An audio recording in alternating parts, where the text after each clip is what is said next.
Hello, folks, and welcome back to True Stories with me, Sherry Weens. The video you've all been waiting for, proof that there really was somebody else with Christopher Watts at the Saratoga home when everything went down on that fateful day, August 13th, 2018, where Shanann, Bella, and Celeste and baby Nico, who wasn't even born yet, lost their lives due to whatever happened in that house. Will we ever get the full truth? I'm not so sure. Check out these videos with me and keep a close eye to the shadow area, the top of the truck, as well as the passenger side, as well as the infamous lights that we have so many questions about. Was there another vehicle there? Could Christopher Watts have been shadowing and protecting someone else who was walking directly beside him as these heinous acts happened? Did Shanann Watts really leave out the garage, or did she get carried out the back door? We still seem to have some shady footage of this entire situation, folks, and I would like your help to discern some of that together.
Notice how there are different heights to the truck. Christopher Watts's height to his truck is fairly at his chest.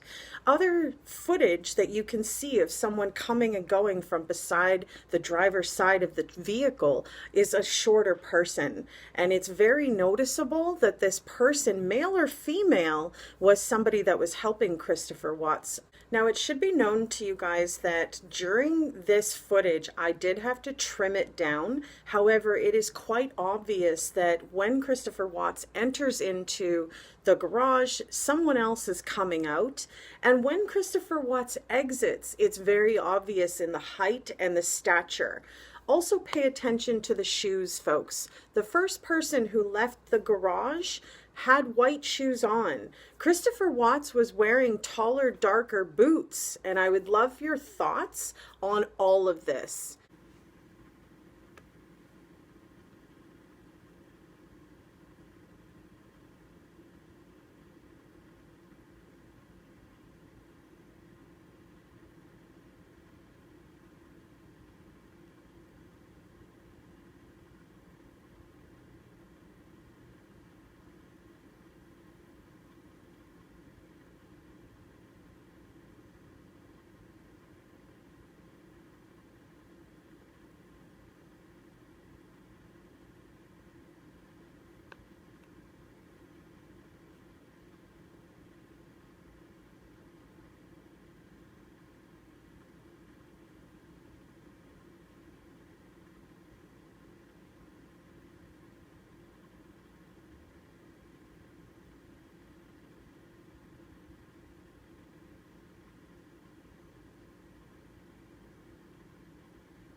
See, if Chris is already in the house, why did those truck lights already go on again?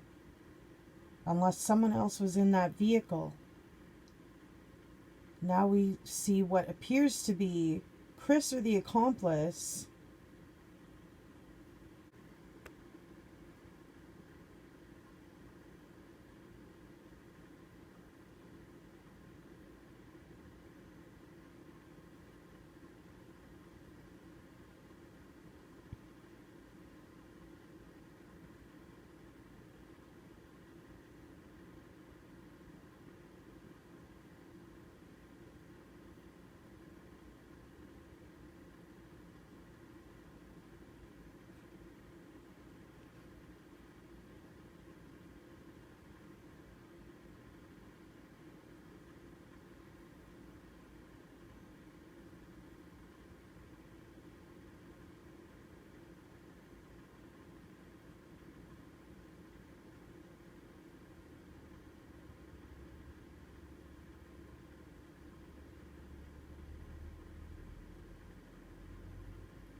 I now have reason to believe that it is possible that the reason that Christopher Watts had mentioned the fact that he was vandalized and that someone had stolen tools from him was a way for him to gain access to Nate, his neighbor, cameras. He wanted to see just how much could be seen from his angle, and it's very obvious that that fabricated story of theft of his tools probably never happened, and this proves more so that there was some premeditation and forethought and planning into this crime. You can see somebody else helping exit certain things from the home. What things, we have no idea exactly. However, what I suspect is that due to the camera angling and the paranoia of Chris Watts, of which you can see him double checking at the truck to look directly into Nate's camera lane, that he was nervous and anxious that he was going to get caught. Somebody carried out Shanann Watts from the back door and was able to transport her like that in a different vehicle. And I believe that as he's pulling away, you can almost see a faint red light that isn't his truck lights, but is someone else's lights. And that is at the end of the video. How did somebody walk out the garage without us seeing them standing beside Chris Watts is exactly how I think that happened. I believe that his body shadowed the person's body who was shorter and smaller than him beside him as they walked out of the garage, completing the heinous acts of murdering his family.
There doesn't seem to be any other explanation as to why Christopher Watts continuously doesn't know how his girls died and continues to say, could he have saved his little girls?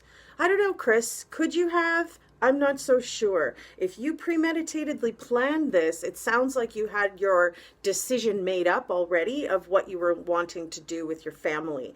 And divorce and a lawyer and moving was certainly none of those options. I sincerely appreciate your views and helping us to seek and find the truth in this case. I thank you for watching True Stories with me, Sherry Weens, and I hope you guys all have a safe and happy day. The TGIS is, thank goodness, it's Sherry, and thank goodness for your views and your support. So thank you all again and have a wonderful day. If you enjoyed this video update, please give it a like. I appreciate the support. And if you're new to my channel, hit that subscribe button. If you're somebody who wants to be notified of all my posts, you'll have to click the bell notification and select all.